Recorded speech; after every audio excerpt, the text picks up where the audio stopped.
आदित्य कुणाल का हाथ पकड़कर वहां से जाने लगा तो कृति उसे रोकते हुए बोली, अरे आदि सुन तो, बहुत जरूरी काम है, तू अपने कमरे में जा, मैं डायरी वहीं आकर दे जाऊंगा। ये कहकर आदित्य कुणाल को लेकर वहां से चला गया और कृति पैर पटकते हुए अपने कमरे में आ गई। कमरे में आते ही कुणाल ने आदित्य पर बरसना शुरू कर दिया। तू 2 मिनट उसे हैंडल नहीं कर सकता था? मैं तेरे कमरे में डायरी लाकर रख देता। अब तो पक्का नाराज होगी वो मुझसे। ओ हेलो, रोमियो की औलाद, उसे हैंडल करना ना इतना भी आसान नहीं है। अगर ज्यादा बातें बनाता ना तो उसे पक्का शक हो जाता, और वैसे भी अगर वो नाराज हुई भी होगी ना तो मुझसे हुई होगी, तुझसे नहीं। एक तो मैं तेरी मदद कर रहा हूँ, ऊपर से तू मुझ पर ही गुस्सा कर रहा है। जा, अब खुद जाकर दे उसे ये डायरी। मैं जा रहा हूँ। ये कहकर आदित्य वहां से जाने लगा तो कुणाल उसे रोकते हुए बोला, अरे ऐसे कैसे? तू भाई नहीं है मेरा? अगर तू मेरी मदद नहीं करेगा तो कौन करेगा? आ गया ना लाइन पर? अब बता, तूने उसकी डायरी क्यों चुराई? आदित्य ने अकड़ कर पूछा। ओए, चुराई नहीं, उठाई, बाहर गिर गई थी, कुणाल ने कहा तो आदित्य भौं चढ़ाते हुए बोला, अच्छा तो फिर उसे दी क्यों नहीं? वो मैं उसके सीक्रेट जानना चाहता था, इसीलिए, कुणाल ने दबी हुई आवाज में कहा तो आदित्य हंसते हुए बोला, तो उसके लिए तुझे डायरी की क्या जरूरत थी? तो मुझसे ही पूछ लेता। उसकी चलती फिरती डायरी तो मैं खुद ही हूं। यार तू रहने दे, मैं तो डायरी पढ़कर ही इतना कंफ्यूज हो गया हूं। अब तुझसे पूछने लग गया तो तू भी कुछ और नया बता देगा, कुणाल ने उदास होकर कहा तो आदित्य उसके कंधे पर हाथ रखते हुए बोला, तो तू ये पूछने बताने में टाइम बर्बाद ही क्यों कर रहा है? जो दिल में है उसे जाकर साफ साफ बोल देना। डरता हूं यार, अगर उसके दिल में मेरे लिए फीलिंग्स नहीं हुई तो, और वैसे भी तू तो जानता है ना कि हम दोनों कितने अलग हैं, हमारी पसंद भी कितनी अलग है। अगर उसकी पसंद मैं नहीं हुआ तो। ये कहते कहते कुणाल घबरा कर रुक गया। ये देखकर आदित्य मुस्कुराते हुए बोला, चल फिर, आज मैं तेरा ये डर भी दूर कर देता हूँ। मैं आज ही कृति से उसके दिल की बात जानने की कोशिश करता हूँ। रियली? कुणाल ने खुश होकर कहा तो आदित्य अपना हाथ आगे बढ़ाते हुए बोला, हाँ, पर तुझे मुझसे एक वादा करना होगा। अगर उसके दिल में तेरे लिए फीलिंग्स हुई तो तू उसे अपने दिल की बात बताने में बिल्कुल भी देरी नहीं करेगा। ओके, मैं वादा करता हूँ, कुणाल ने मुस्कुराकर अपना हाथ उसके हाथ पर रखते हुए कहा। ऑल द बेस्ट भाई। ये कहते हुए आदित्य कुणाल के गले से लग गया। थैंक्स भाई, कुणाल ने भी उसे कस के पकड़ते हुए कहा। आदित्य डायरी लेकर कृति के कमरे की तरफ जाने लगा, तभी उसे याद आया कि वो आरोही से ये पूछना तो भूल ही गया कि वो उसके कमरे में क्यों आई थी।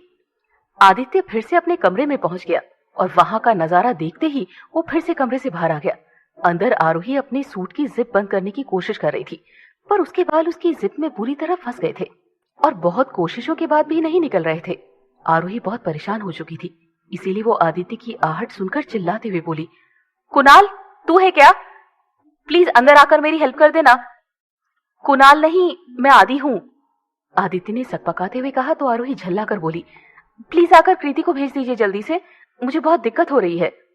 जब तक कृति को ढूंढूंगा तब तक तो ये बहुत परेशान हो जाएगी। एक काम करता हूँ, मैं खुद ही इसकी मदद कर देता हूँ, और वैसे भी हम अब दोस्त हैं तो इसकी मदद तो मैं कर ही सकता हूँ। ये सब सोचते हुए आदित्य कमरे में आ गया। शीशे में आदित्य को देखकर आरोही असहज हो गई और उसकी तरफ मुड़कर हिचकिचाते हुए बोली, आप? आदित्य ने बिना कोई जवाब दिए फिर से उसे शीशे की तरफ कर दिया और धीरे से उसके बाल किनारे करते हुए जिप में फंसे बालों को निकालने लगा। इन सब में आदित्य थोड़ा असहज था, पर फिर भी उसने आरोही की मदद करना ज्यादा जरूरी समझा।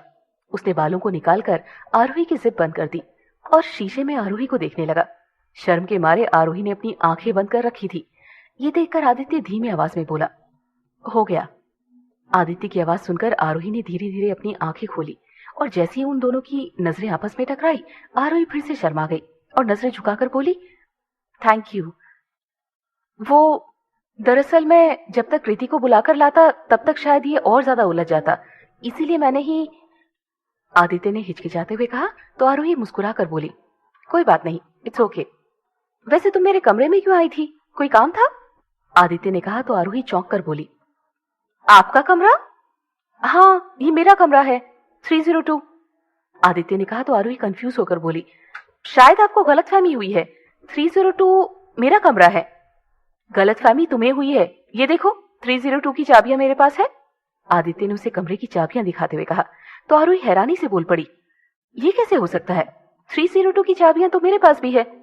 आरोही ने भी उसे अपनी चाबियां दिखाई और फिर कुछ सोचते हुए बोली, आई थिंक गलती से हम दोनों को एक ही कमरा इशू हो गया है। हाँ, शायद यही हुआ होगा। कोई नहीं, मैं जाकर पता करता हूँ।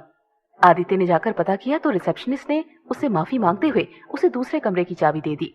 आदित्य अपना सारा सामान लेकर अपने नए कमरे में आ गया और फिर एक गहरी सांस लेते हुए बोला, थैंक गॉड, फाइनली मुझे मेरा कमरा मिल गया।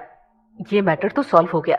अब जाकर कुणाल का मैटर सॉल्व करता हूँ, चाहे जो हो जाए, पर आज मैं कृति की दिल की बात जानकर ही रहूंगा।